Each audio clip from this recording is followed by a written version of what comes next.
Welcome back to another tabletop review. Today we'll take a look at the Tanfoglio Model GT380 semi-automatic pistol. Sometimes I find things that are just so odd or obscure that I can't resist buying them. That's the case with this Tanfoglio GT380 pistol I found recently.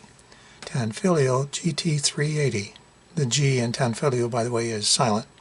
Sounds like the name of some exotic Italian sports car, doesn't it? And yes, I probably paid more than I should have, but this one looked like it was in nice condition and had seen very little use, and it came with its own original plastic foam lined case. I've seen reviews which absolutely trash the GT380, liking it to one of the US-made California or Florida junk guns from the 80s. But I've also seen reviews that praise the GT380 as a high-quality pistol. So which is it? Let's see what we find out during this review. Now, let's make sure this gun is cleared first.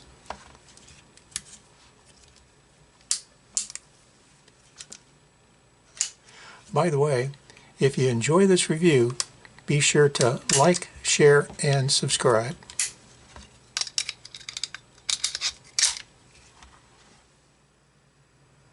Tanfoglio is an Italian company founded just after World War II. Tanfoglio began with the production of only gun parts, receivers, and hammers, but in 1953, their first short-barrel gun, 25 caliber pistol, was produced. 8 years later, the firm Fabbrica di Marni Tanfoglio Giuseppe was founded. As of today, Tanfoglio has manufactured a wide variety of what some refer to as high-quality semi-automatic pistols with a history of more than 100 different pistol models having been produced. Tanfoglio firearms are mostly distributed in Europe, but there have been several private label imports of their products into the U.S. The Tanfoglio GT380 appears to have been designed after the Beretta Cheetah Model 85 pistol. The first 7-round GT380 was produced in 1962. There was also a larger capacity 11-round model, the GT380XE, and there were 2 variants of the GT380 produced with the plastic molded grips. This is an example of the first variant. Second variant GT380s were fitted with wood grips. The Italian proof marking of AH here suggests this gun was produced in 1981. Tanfoglio still maintains a website featuring 1911 style pistols, although the GT380 is no longer in production. By the way, you should know that Tanfoglio GT380 is not a very common find. In a recent search on gun brokers, I could only find 2 GT380s listed, and both were second variant models with wood grips. So few have been sold in the U.S. that TrueGunValues.com could not provide any records of sales and therefore couldn't provide an estimate of value. As for packaging, as I said, this gun actually came with this original foam-lined brown plastic case. That was an unexpected bonus, but there was nothing else. Still, nice to have. As for specifications, the GT380 is a fixed barrel blowback style gun. Trigger action is single action. There's a frame mounted safety here, back to fire. This safety blocks the trigger. On the slide there is another safety, decocker or hammer block here, up to fire. Putting the decocker on does not actually decock the hammer, it only blocks it. In order to decock the hammer, you have to put the safety on and then pull the trigger to let the hammer down. There's also a third safety, a magazine disconnect on this gun. The frame is steel with blued finish. There is a stainless version also available. Grips are black plastic with a thumb rest on the left side. Sights are snag-free steel fixed combat style. Slide serrations on the rear of the slide are well defined, but notice the controls are not ambidextrous, and that includes the thumb rest. There's no slide release. The hammer is exposed. Like many European guns, the mag release is in the heel, located here. Mags fit snugly. Magazines are single stack 7-round capacity with an exaggerated plastic pinky extension. XE version of the GT380 was available that could hold 11 rounds. From what I could find, most GT380s came with only one magazine. Overall length is 7.3 inches. Overall height is 4.9 inches with the magazine extension. Width is 1.2 inches with the thumb rest. Unloaded weight is 25.5 ounces with the magazine. The main challenge with firing the Tanfoglio GT380 is its 16-pound single-action trigger. I found loading the magazines was easy, but the magazine follower looked a little odd and the spring seemed weak.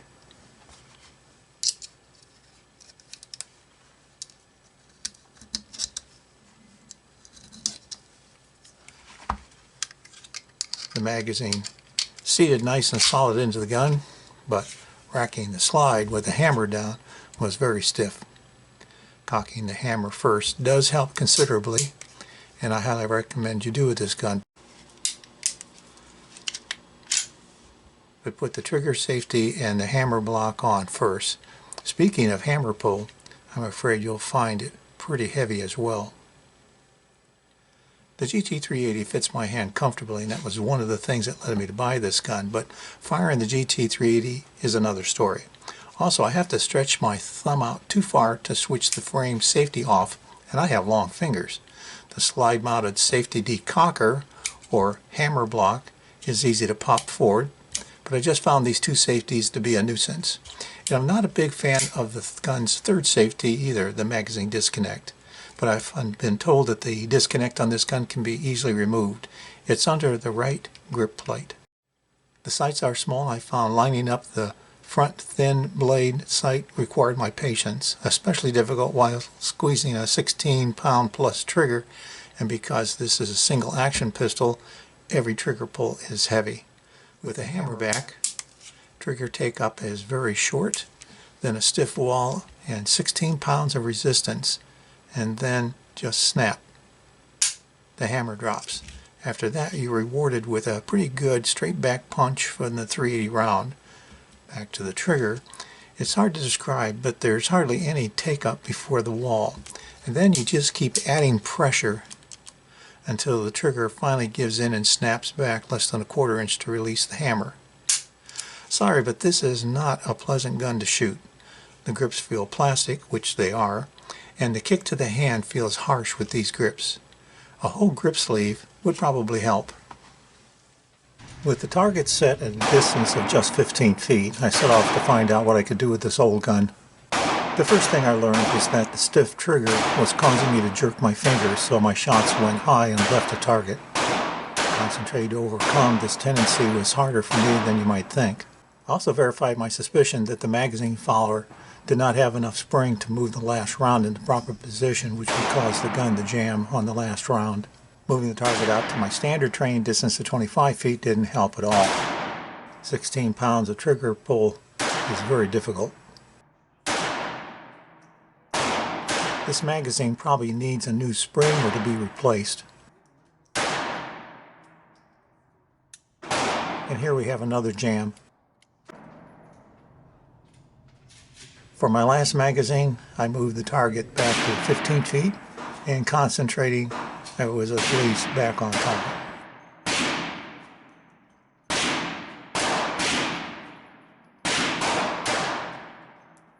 Using a little Kentucky windage, I could get back on target again, but this is not a very comfortable gun to shoot.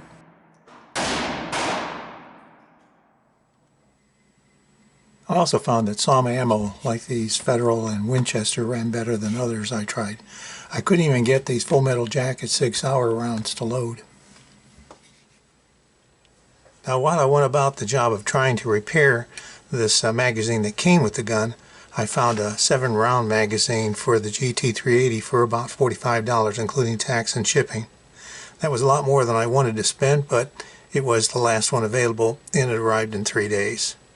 Playing with 380 dummy rounds, I could see that the new magazine would function much better, and working on the old magazine, I found the spring was at least okay.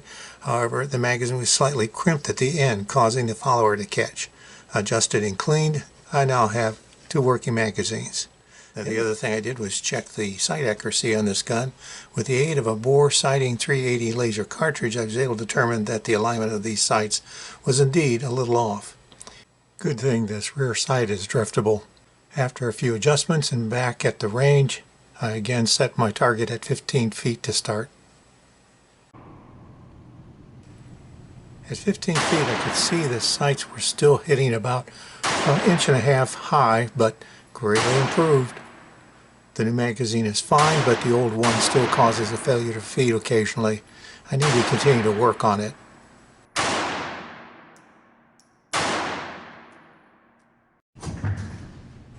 Moving the target out to 25 feet and adjusting my aim down a bit, I'm right on target. This is great. I'll admit my experience shooting this gun has really improved.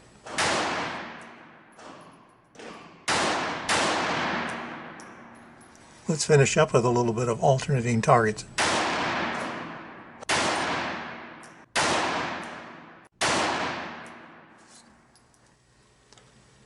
As for cons, it seems I've already pointed out the main con issues, but summarizing, the biggest issue I have with the GT380 is this trigger. Way too stiff and painfully single action only. Add to that the heavy racking and the hammer action. This is definitely not a gun for weak hands. I looked for different strength replacement springs for the GT380, but couldn't find any. The three safeties are a pain to deal with, and the sights are too small. Some don't like the heel mag release. Also, I believe it's been out of production for decades, so given that it's not a common gun in the US, you'd expect that parts may be difficult to find. Although, to my surprise, I was able to find a magazine on eBay. Complaints I've seen on the internet reviews include reliability issues increasing as the gun becomes dirty. All that said, I try to judge guns based on their era and their purpose, so as an early 60s design carry defense pistol, the GT380 may be odd, but it's functional. Unfortunately, the trigger really hampers accuracy, and along with the heavy action and hammer, the gun just feels off to me, although construction-wise it seems fine. These grips may add to some of the problem. And what about pros? Well, one of the obvious pros is the GT380 size. Similar in size to the Walther PPK, many would consider the Tanfoglio GT380 to be the perfect size for carry. If you're looking for something unique, yet with easy to find affordable ammo, this may be your gun. It's different, yet conventional. And although it's heavy, about 2 ounces heavier than the PPK, it's also all steel, and some see the sleek design as attractive as well. In spite of the rather rough feed ramp, the GT380 actually seems fairly well made and fitted as far as I can see. And maintenance is fairly simple. But probably its best feature at this time is its price. If you can find one, the GT380 can probably be had for about 1/4 of what a PPK would cost you. Something to think about. Disassembly is fairly simple. Remove the magazine. Engage the slide hammer block safety. Cock the hammer back. Clear the chamber. Rotate the frame safety, which is also the takedown lever, from the 3 o'clock position to the 9 o'clock position. Pull the slide toward the rear and lift up. Once released, you can pull the slide forward and off the barrel, and then you remove the recoil spring and rod, and that's it. Also, be careful with the takedown lever. It may fall off the frame. Reassembly is fairly simple as well. Just reverse the process. I'm going to return the rod, recoil spring, and the slide to the frame. Return the magazine.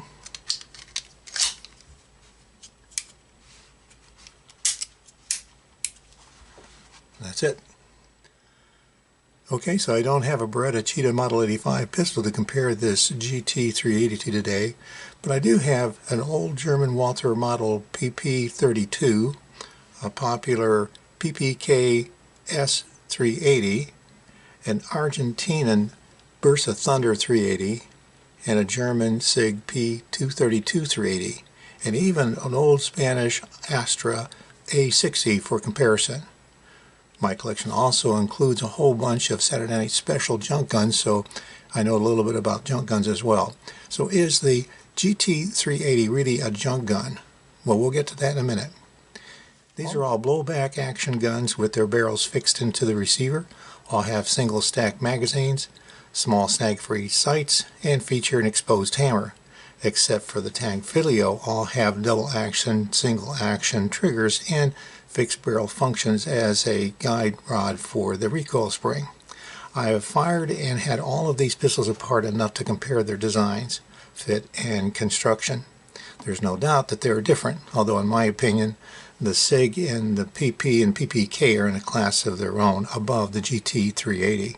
And functionally, the Beretta and the Astra are also better guns for carry, again, in my opinion. But that does not mean that the GT380 is junk. The 3 points that work against the GT380 are, first of all, its trigger, which is really heavy and single action only. Second, its 3 safeties, which are just plain a nuisance. And number 3, its weight. At 25.5 ounces empty, it's just really heavy. So while the GT380 may have come last here, I don't see it as a bad gun. I just see it as odd or different, and its oddities are unfortunately what make the GT380 undesirable to many. Certainly that's the case for me. And let me also point out that its weight reminds a little of the stainless steel Walther PP S380. Overdoing the safeties on the GT380 reminds me of the Phoenix HP22, and the horrible trigger brings to mind the original Ruger LCP, Walther PPK S22, and Smith & Wesson Bodyguard 380, to name a few. My point is that the Tanfoglio isn't alone in its poor design as a personal defense pistol. And what about being called a junk gun? Well, I own enough of those that I feel I can say, in my opinion, while the Tanfoglio GT380 may not be a great gun, it doesn't quite meet my definition of a true junk gun. Poor materials, poorly designed, and poorly assembled to produce an unreliable, cheap, and marginally functional firearm with a short time to failure.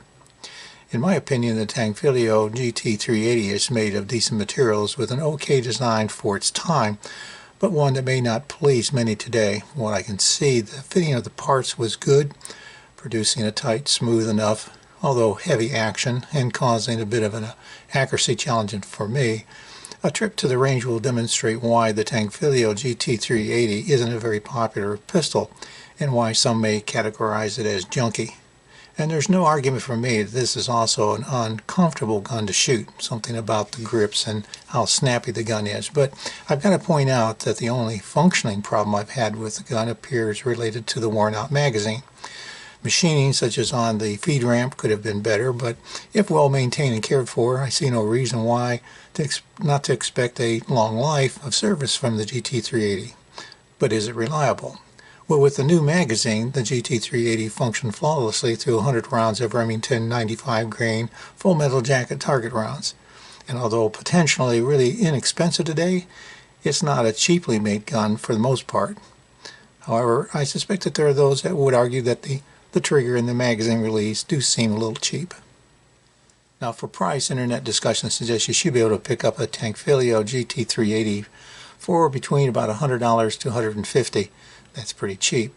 That's somewhat backed up by Genetron.com, suggesting the manufacturer's suggested retail price of $212 and a used value of about $145. The problem is that today I could only find a couple of actual examples of GT380s for sale, and those that I did find were at auctions with bid prices starting at about $300. Worse, there was no past sales data available because so few had been sold during the past year. So what's fair? Internet searches revealed that the basic Tanfoglio GT380s have been offered for about $600 to $700 or more. Given my experience, even $300 seems quite high to me. If you can pick up a clean, solid GT380 for between $150 and $200, I'd say that's probably about right for today. If it's got its case, paperwork, and an extra magazine, well, I'd be willing to pay a bit more, of course, but not much. By the way, I did see a chrome commemorative model GT380 available for only $795 if you're really interested. Now before we end today's video, I'd like to remind you, if you haven't already, be sure to like, share, and subscribe down below. And thanks for watching. So the Tanfoglio GT380 is a 380 ACP Italian pistol that resembles the open-barrel Beretta Cheetah Model 85. About the same size as a Walther PPK, it has a sleek but dated appearance with a heavy, unpleasant trigger and stiff action. The GT380 is an all-steel gun with plastic grips, and as such it's fairly heavy. Although appearing well made, shooting performance is mediocre for accuracy and uncomfortably snappy to the hand, with a tendency for jamming when dirty.